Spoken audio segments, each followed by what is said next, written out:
رب العالمين والصلاة والسلام على سيد المرسلين وعلى آله وأصحابه أجمعين وأشهد أن لا إله إلا الله وحده لا شريك له وأشهد أن محمدًا عبده ورسوله أما بعد قال النبي صلى الله تعالى عليه وسلم الراحمون يرحمهم الرحمن ارحموا من في الأرض يرحمكم من في السماء أو كما قال عليه الصلاة والسلام اللهم صل على سيدنا ومولانا محمد وعلى آل سيدنا ومولانا محمد وبارك وسلم أستغفر الله الذي لا إله إلا هو الحي القيوم وأتوب إليه আল্লাহ পাক জাল্লা জালালুহু আমাদের সবাইকে মাফ করে দেন, দ্বীনের সহিহ বোঝ দান করেন, শরীয়তের সকল হুকুম আহকাম মানা এবং নিষেধগুলো থেকে বিরত থাকার তৌফিক দান করেন। হজ্জের মৌসুম চলতেছে, যাদের কপাল ভালো আল্লাহ পাক যাদের থেকে চেয়েছেন হজের জন্য কবুল করেছেন। হাজী সাহেবগণ আল্লাহ পাকের মেহমান, আল্লাহ পাকের ডাকেই তারা বাইতুল্লাহ সফরে গিয়ে থাকেন। আমাদের প্রত্যেক মুসলমানদের উচিত মনের মধ্যে এই আশা পোষণ করা এবং দোয়া করতে থাকা দিল থেকে, দিল দিয়ে আল্লাহ পাক যেন আমাদের সকলকেই হজের জন্য এবং উমরার জন্য বারবার কবুল করেন। হজ উমরা এমন নয় যে একবার গেলাম তো হয়ে গেল। যার উপরে ফরজ হয় সে যদি একবার হজ করে ফরজ তো আদায় হয়ে যায়, কিন্তু মোহাব্বত ভিন্ন জিনিস। মোহাব্বত ভিন্ন জিনিস। মোহাব্বতের চাহিদা এই যে বারবার আল্লাহর ঘরে যাওয়া, বারবার শতবার আল্লাহ রসুলের রওজা জিয়ারত করা। রব্বুল আলামিন আমাদের সবাইকে তৌফিক দান করেন। এর জন্য দোয়াও চেষ্টাও, দোয়াও চেষ্টাও। দোয়া কোনো নর্মাল দোয়া হবে না, খুব বেশি দোয়া করতে হবে। হাজ্জাজ ইবনে ইউসুফ জালেম বাদশাহ মুসলমানদের ইতিহাসে, তো সে তাওয়াফ করতেছে বাইতুল্লাহ শরীফ। ওই সময় তো লোকজন কম ছিল। দেখলো যে এক অন্ধ ব্যক্তি আল্লাহর কাছে দোয়া করতেছেন, আল্লাহ আমার চোখের আলো ফিরিয়ে দেন, দেখার তৌফিক দেন। হাজ্জাজ ইবনে ইউসুফ তারা খোঁচা মারলেন পা দিয়া অন্ধ লোককে, বললেন তুমি চিনো আমাকে? বলল না। বলল আমি হাজ্জাজ ইবনে ইউসুফ।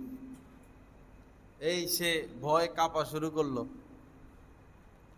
যারা মন চায় সে হত্যা করত, আবার ভালো কাজও করছে, অনেক ভালো কাজ সে করেছে। তো হাজ্জাজ ইবনে ইউসুফ বললেন আমি তাওয়াফ শেষ করি, 7 চক্কর শেষ করতে করতে এসে যদি তোমাকে দেখি এখনো অন্ধ, তো তোমাকে আমি হত্যা করব।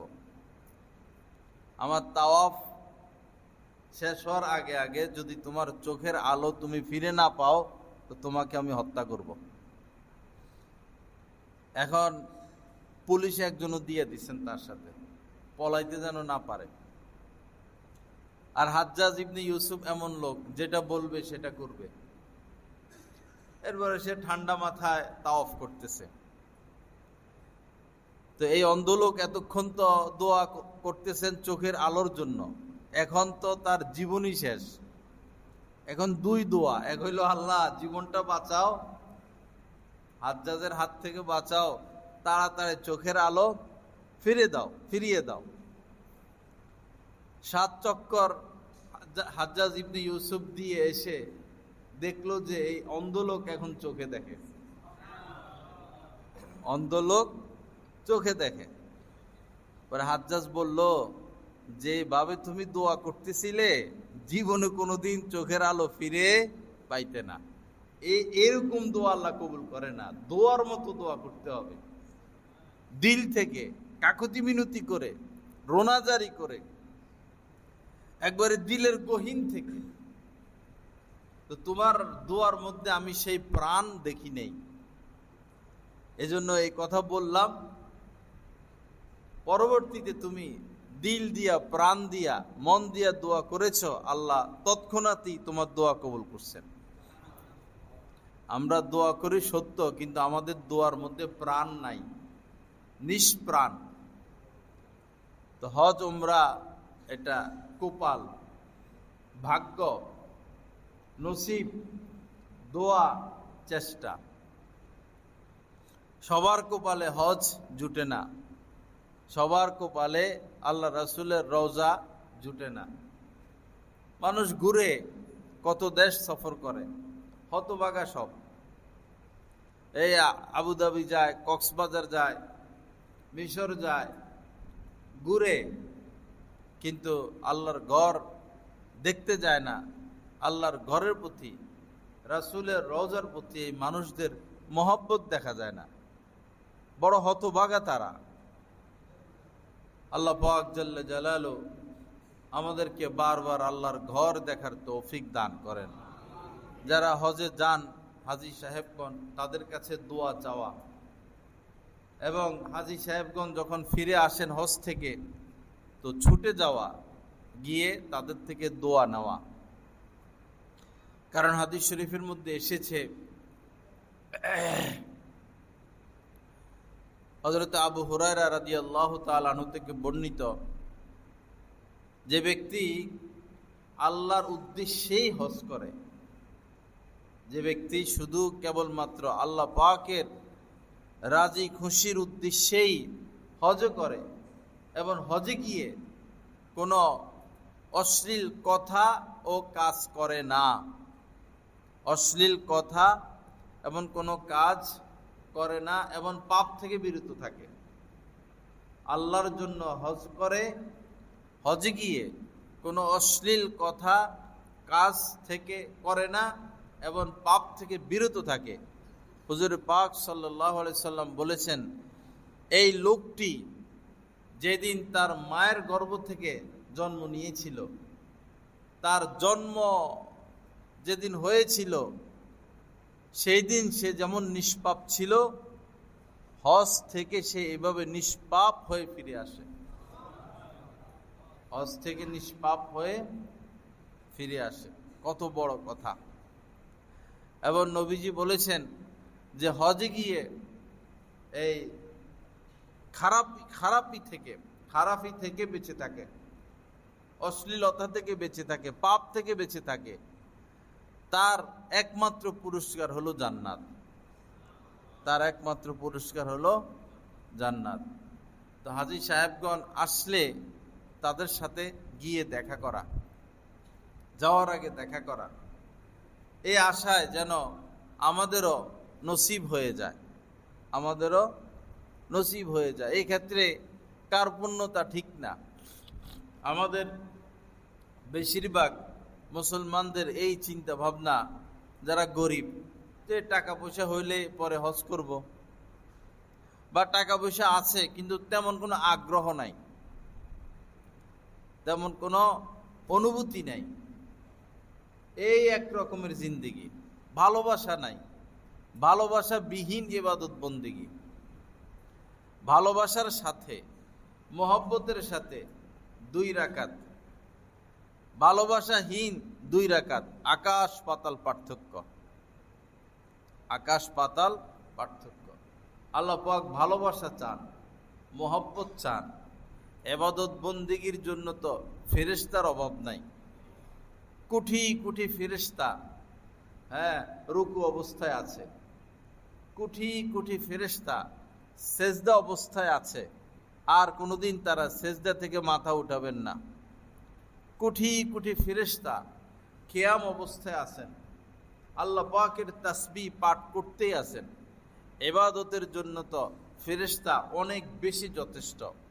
আমাদের থেকে ভালোবাসা চান, মহব্বত চান, যে আমার মহব্বতে গুনাহ থেকে বেঁচে থাকো, আমার মহব্বতে চোখ হেফাজত করো, আমার মহব্বতে ঝগড়া করো না, আমার মহব্বতে প্রতিশোধ নিও না, আমার মহব্বতে কাহারোর সাথে দুশ্মনী রেখো না, আমার মহব্বতে সবার সাথে ভালো আচরণ করো, আমার মহব্বতে যারা আলেমে দ্বীন তাদের সমালোচনা করো না, বিপদে পড়ো না। যারা আলেমে দ্বীন হক্কানি পীর মাশায়েখদের সমালোচনা করে, বিদ্বেষ রাখে অন্তরে, বিরোধিতা করে, তাদের ভয়ানক পরিণতি, তাদের পরিণতি ভয়ানক। দুনিয়াতেই হাজারো জয় ঝামেলায় তারা জড়িয়ে পড়ে, বিপদ থেকে জালেমেরা উদ্ধার হইতে পারে না। আলেম উলামার থেকে দূরে দূরে, রুকুর উপরে রুকু, সেজদার উপরে সেজদা, নামাজের উপরে নামাজ তো পড়ে, কিন্তু অন্তরে আলেমের প্রতি বিদ্বেষ, আলেমদের থেকে দূরে। তো তার নামাজটা হচ্ছে কিনা কে তাকে সংশোধন করে দিবে? তার রুকুটা হচ্ছে কিনা কে তাকে সংশোধন করে দিবে? ডাক্তারদের সাথে বিদ্বেষ করতে নাই, কারণ অসুস্থ সবাই হয়, অসুস্থ হইলে তো ডাক্তারের কাছে যেতেই হবে, তিনিই তো আপনাকে ওষুধ লিখে দিবেন। আলেমে দ্বীন হচ্ছেন অন্তর আত্মার ডাক্তার। আপনার অন্তরের রোগগুলো, শরীয়তের বিষয়গুলো আলেমই তো ধরিয়ে দিবেন। কেন আলেমদের প্রতি আমাদের এই বিদ্বেষ, এই দূরত্ব? বড় আফসোস, বড় আফসোস। টাকার বাহার দেখায়, টাকা দেখায়, টাকা, আমরা টাকাওয়ালা, টাকা হইল হাতের ময়লা। আজকে রাজা, কালকে ফাঁসি, সকালবেলার ফকির, সকালবেলার বাদশাহ, সন্ধ্যাবেলার ফকির। টাকার বাহার দেখাইতে নাই। টাকা আপনি কোন পথে কামিয়েছেন, হালাল না হারাম পথে? আপনি টাকা হালাল পথে কামাইলেন না হারাম পথে কামাইলেন, সেটা আগে দেখেন। এক কদম কিয়ামতের ময়দানে সামনে অগ্রসর হওয়া যাবে না কোন পথে আয় কোন পথে ব্যয়, এই হিসাব দেওয়ার আগ পর্যন্ত। বেশিরভাগ মানুষের টাকা পয়সাই কালো টাকা, সুদের সাথে সংমিশ্রণ। বড় ভয়ঙ্কর হবে তাদের পরিণতি। আল্লাহ পাক আমাদেরকে হালাল পথে আয় রোজগার এবং হালাল পথে খরচ করার তৌফিক দান করেন। তো হজ উমরা হবে আল্লাহর জন্য, হজ উমরা আল্লাহর জন্য, ইবাদত আল্লাহর জন্য। আল্লাহ ওয়ালাদের সোহবত সান্নিধ্য ব্যতীত ইখলাস আসে না। আল্লাহ ওয়ালাদের সোহবত সান্নিধ্য ব্যতীত দিলে, মনে, অন্তরে ইখলাস আসে না। নিজেকে মিটাইতে হয় কারো সান্নিধ্যে গিয়ে, সোহবতে গিয়ে, তখন ইখলাস আসে। ইখলাস অনেক বড় দৌলত। আর ইখলাস ব্যতীত রব্বুল আলামিন কোনো ইবাদতই কবুল করেন না, কিছুই কবুল করেন না। শয়তান তো হাজার হাজার বছর ইবাদত করছেন, কিছুই কবুল করে নাই সে। আল্লাহ শয়তানের কোনো আমলই কবুল করেন নাই। কেউ কেউ বলেছেন যে পৃথিবীতে এমন কোনো জায়গা নাই যেখানে তার সেজদা পড়ে নাই। কাহারো কাহারো কথা, বাকি সে শত শত বছর ইবাদত করেছিল। অনেক বড় আলেম সে, অনেক বড় আরেফ, সকল আসমানি কিতাব সে জানে, তো তার কোনো ইবাদতই আল্লাহ কবুল করেন নাই, কারণ তার ভিতরে ইখলাস ছিল না। তার উদ্দেশ্য ছিল সে সারা পৃথিবীর রাজত্ব আল্লাহ পাক তার হাতে দিবেন, সে খলিফা হবে, সে সম্রাট হবে, এই উদ্দেশ্যে সে ইবাদত করছে। আল্লাহ কিছুই কবুল করেন নাই। লা ইলাহা ইল্লাল্লাহ। আল্লাহ পাক আমাদের সবাইকে মাফ করে দেন, সহি বুঝ দান করেন। তো এই হজের জন্য প্রতিদিনই চেষ্টা, কিছু কিছু টাকা, অল্প অল্প হোক, 5 টাকা, 10 টাকা, 50, 100, 500, প্রতি বছর যেন একবার উমরা করা যায়, এই নিয়তে প্রতিদিন বা সপ্তাহে একবার কিছু কিছু টাকা জমাবেন। প্রতি বছর যেন একবার হলো আল্লাহর ঘর দেখেন, আল্লাহ রাসূলের রওজা যেতে পারেন। নবীজি বলেছেন যে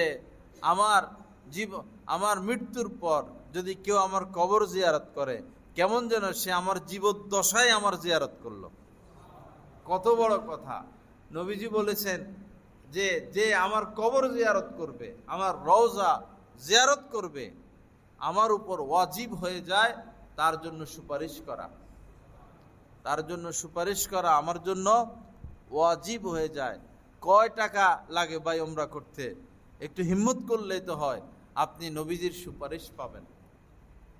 তবে সেখানে গিয়ে ছবি তোলা যাবে না, এটা হারাম গুনাহে কবিরা। গীবত করা যাবে না, কুদৃষ্টি করা যাবে না। কুদৃষ্টি সেখানে গিয়ে সমানে কুদৃষ্টি, এদিক তাকায় সেদিক তাকায়, আর মার্কেটে ঘুরা, আত্মীয় স্বজনের বাড়িতে যাওয়া, আর যেটাকে আল্লাহ জরুরি করে নাই সেটা নিয়ে ব্যস্ত হয়ে যাওয়া। হজে গিয়ে এমন কাজে মানুষ ব্যস্ত হয় যেটা আল্লাহ পাক জরুরি করে নাই, ফরজ ওয়াজিব করেন নাই, এরকম কাজে ব্যস্ত হয়। এটার কারণ হলো কোনো হক্কানি আলেমদের সাথে যায় না, নিজে নিজে যায়, এজেন্সির সাথে যায়। যেতে হবে কোনো আল্লাহওয়ালা আলেমের দ্বীনের সাথে এবং তার তত্ত্বাবধানে থাকতে হবে, তখন হজটা সুন্দর হবে। না হলে গিয়েই ওই চুমু দেওয়ার জন্য পাগল হয়ে যাবে, ধাক্কা ধাক্কি, মারামারি, এরে লাথি, এরে কিল, এই একটা অবিচার অত্যাচার করে মানুষকে কষ্ট দিয়ে পরে যায় চুমু খেতে। আল্লাহ পাক কি পাথরে চুমু দেওয়া ফরজ করছেন না ওয়াজিব করছেন, না সুন্নতে মুআক্কাদা করছেন, না হজের জন্য এটা জরুরি কোনো বিষয়? দূরের থেকে ইশারা দিলেই তো হয়, কেন সেখানে যাবেন মানুষকে কষ্ট দিতে? আল্লাহ সহি বুঝ দান করেন। হ্যাঁ, যদি পরিবেশ ভালো থাকে, কাউকে কষ্ট দেওয়া লাগবে না, সহজে চুমু দেওয়া যায়, ভালো কথা দিবেন, ফজিলতের বিষয়। কিন্তু কাউকে কষ্ট দিয়ে সেখানে চুমু খেতে যাওয়া ওলামা ইকরাম নিষেধ করেন। কিন্তু দেখবেন শুধু ওইখানেই ধাক্কা ধাক্কি।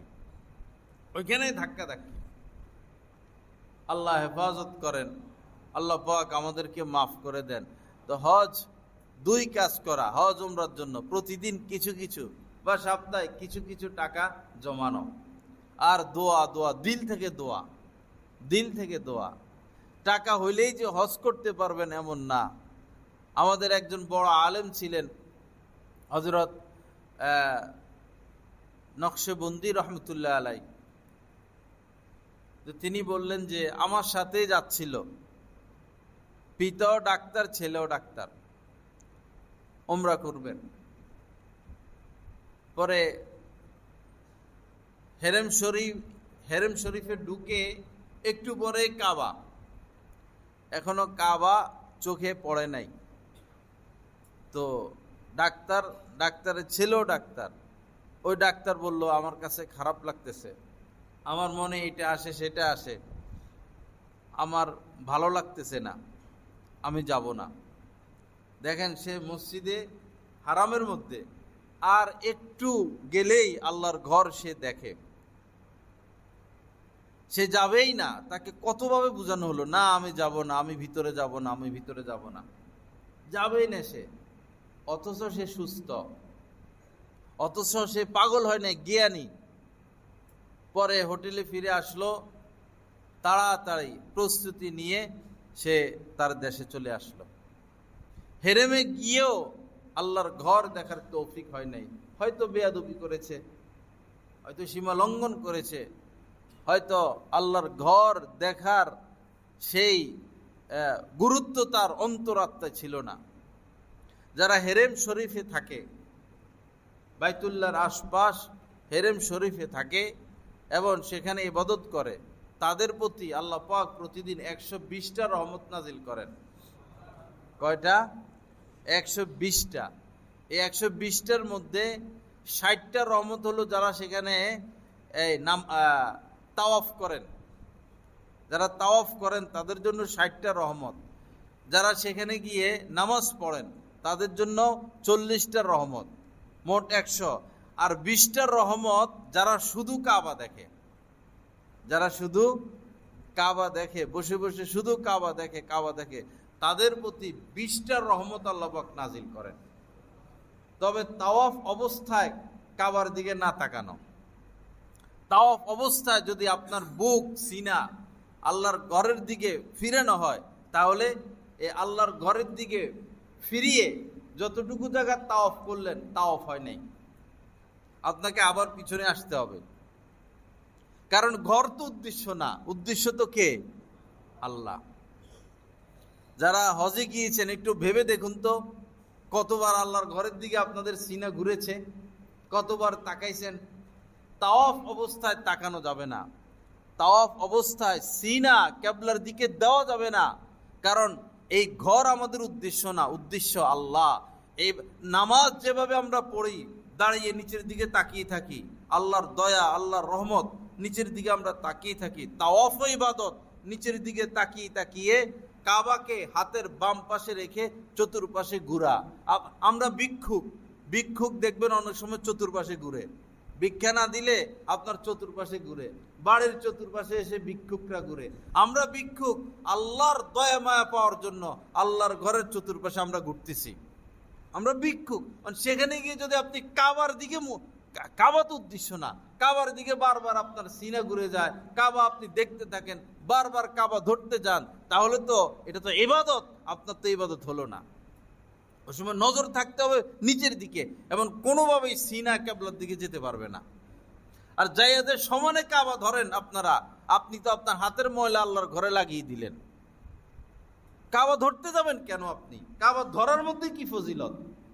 3 স্থান ধরার অনুমতি আছে। একটা হলো রুকনে ইয়ামানি, এখানে একটু জায়গা পাথর, এখানে কাপড় দেওয়া নাই, ওমরা তাওয়াফের সময় এই জায়গা ধরা যায়, কিন্তু এখন তো জ্যাম বেশি। আরেকটা হলো হাজরে আসওয়াদ, চুমু খাওয়া যায়, ধরা যায়, ধরার সময় তাকাইতেও পারবেন, ধরতেও পারবেন, হাজরে আসওয়াদ চুমু দিতে পারবেন, দেখতেও পারবেন।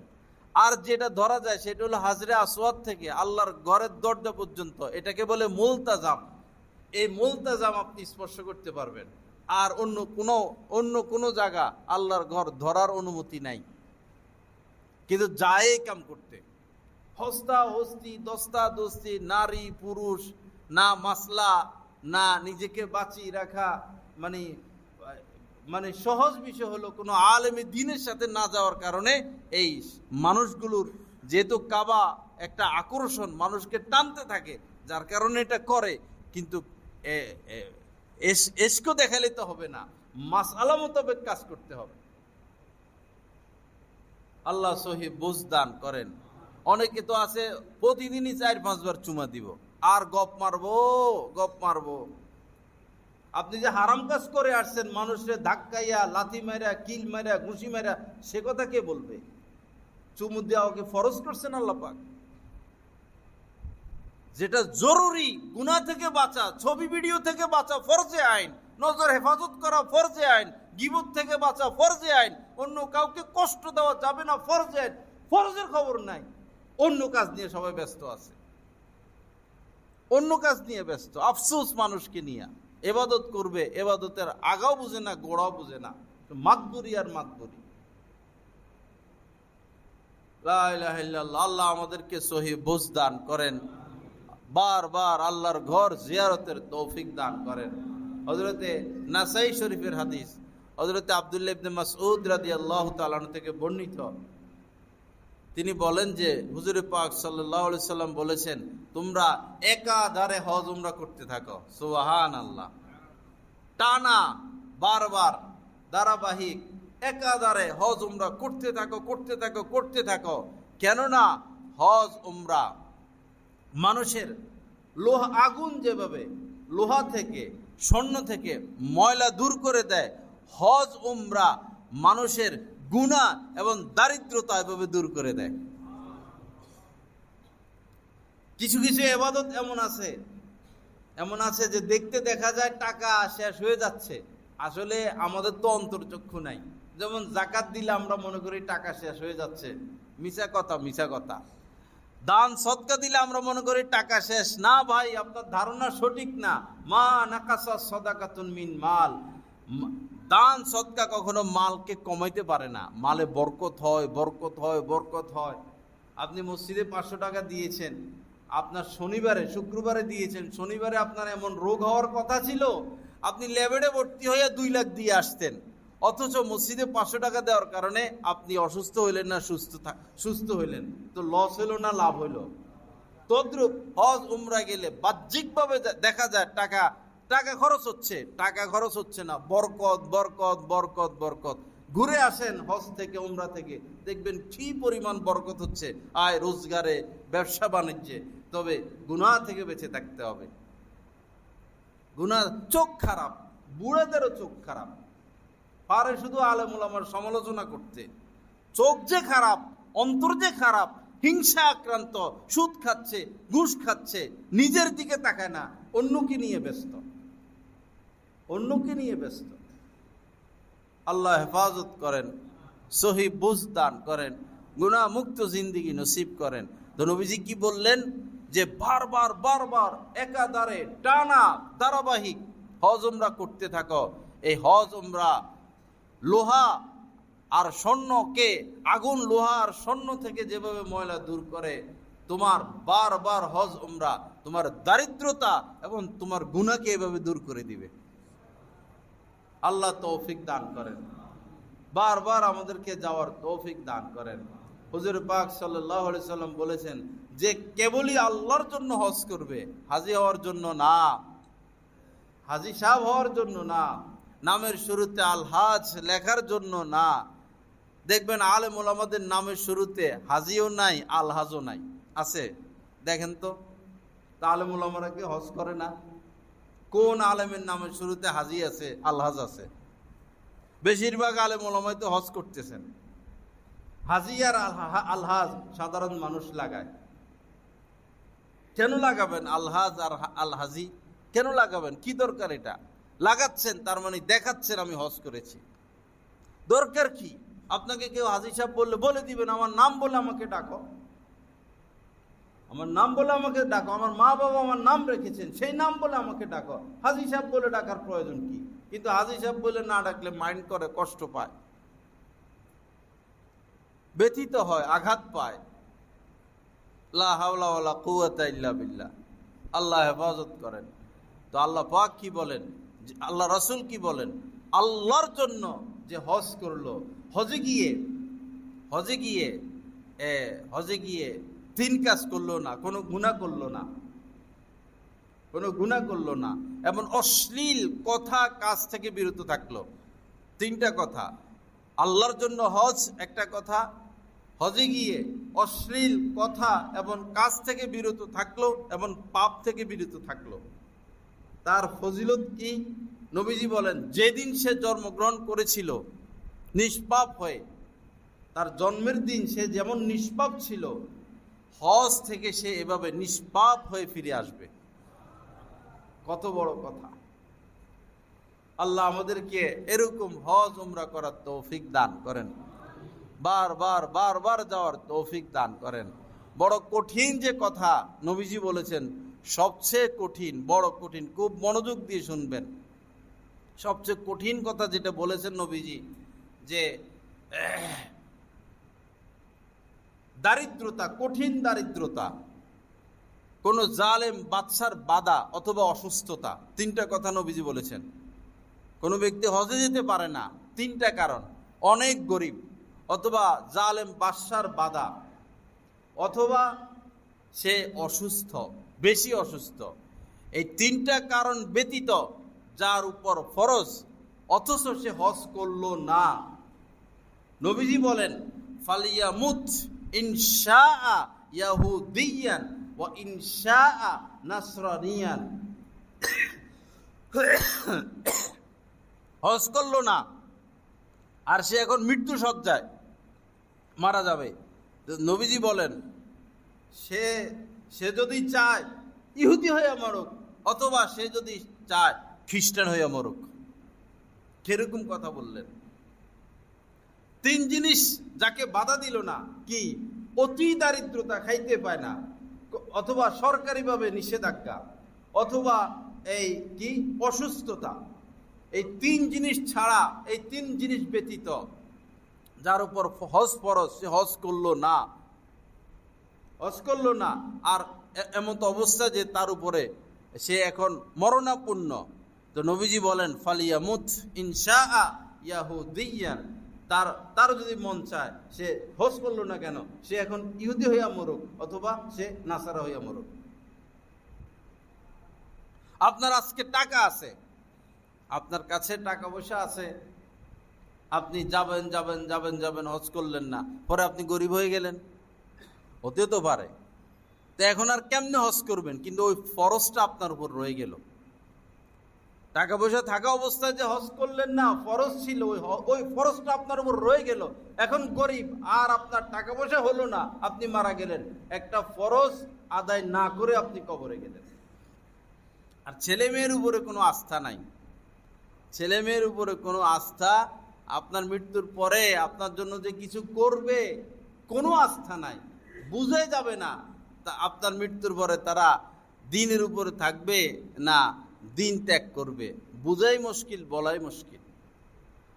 রব্বুল আলামিন আমাদের সবাইকে বারবার আল্লাহর ঘর জিয়ারতের তৌফিক দান করেন। এজন্য দিল থেকে দোয়া, দিল থেকে দোয়া।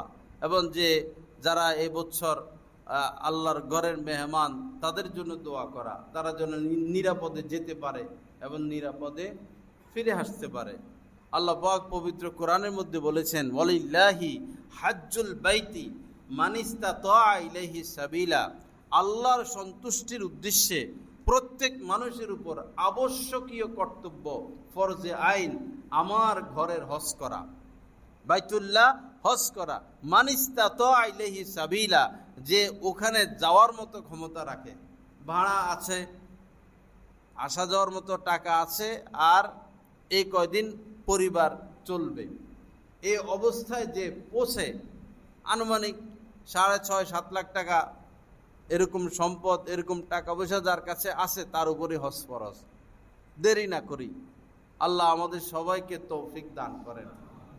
এক বড় আলেম, তিনি হজ করতে গেলেন, পরে আগে তো হোটেল ছিল না, তাঁবুতে সবাই তাঁবুতে থাকতো, তাঁবু টাঙ্গিয়ে তারা ইবাদত করতেছেন। তো ওই বড় আলেম বলেন যে একটা ছোট বাচ্চা গরিব মাঝে মধ্যে আমাদের তাঁবুতে আসতো, আসলে আমরা তাকে কিছু খাবার দিতাম। আরবের ছেলে, ছোট ছোট বাবু, তো বারবার তার আসা যাওয়ার কারণে তার সাথে আমাদের একটা মোহব্বত হয়, তারও আমাদের সাথে একটা মোহব্বত হয়। ছোট বাচ্চা, তো হজ শেষ চলে আসবেন ওনারা, তো ওনার স্ত্রী ছোট বাচ্চাটাকে বললেন, বাবু তুমি আমাদের দেশে চলো, তুমি আমাদের সাথে আমাদের দেশে চলো। তো এই বাচ্চা বলল, তো আপনাদের দেশে গেলে আমার কি লাভ? আলেমের স্ত্রী বললেন যে সেখানে এত গরম নাই, তুমি ভালো পোশাক পাইবা, ভালো খাবার পাইবা, তুমি আরামে থাকতে পারবা, তোমার সচ্ছলতা আসবে, তোমাকে আমরা আদর করব, সোহাগ করব, তোমার যা যা প্রয়োজন সকল ব্যবস্থা আমরা করব, আমাদের সাথে চলো। মায়া লাগছে, মহিলা মানুষ তো। পরে এই ছোট বাচ্চাটা ওই মহিলাকে বলল, সেখানে কি আল্লাহর ঘর আছে? আপনাদের দেশে কি আল্লাহর ঘর আছে? এই বাচ্চা বলল, আমি তো এই আল্লাহর ঘরের প্রতিবেশী হতে চাই এবং আল্লাহর ঘরের সান্নিধ্যে থেকে জীবন কাটিয়ে দিতে চাই। কত বড় কথা! আল্লাহ পাক জাল্লা জালালু আমাদেরকে আল্লাহর প্রতি, আল্লাহর ঘরের প্রতি, নবীজির প্রতি মহব্বত দান করেন, মহব্বতওয়ালা জিন্দেগি নসিব করেন। আমার ভাইরা, মনটাকে নরম করি, মনটাকে নরম করি, বিদ্বেষ না রাখি, দুশ্মনী না রাখি, হিংসা না রাখি, ফ্রেশ হই, মানুষের প্রতি দয়া করি, নিজেকে পাপী অপরাধী মনে করি, অন্যের প্রতি সুধারণা রাখি। সময় বেশি নাই, সময় বেশি নাই, কার কখন ডাক আসে। জোয়ান মানুষ চলে যাচ্ছে, তরুণ মানুষ চলে যাচ্ছে, আমিও চলে যাব। ভিতরে হিংসা রেখে মরলে উপায় নাই, ভিতরে অহংকার রেখে মরলে উপায় নাই।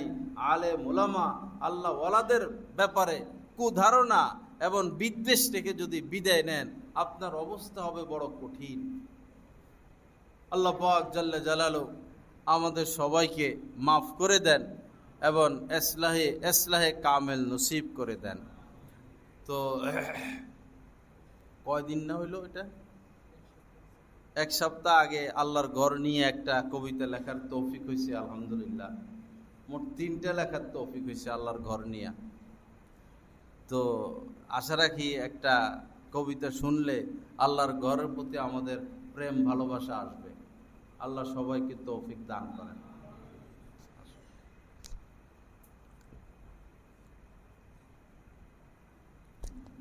সময়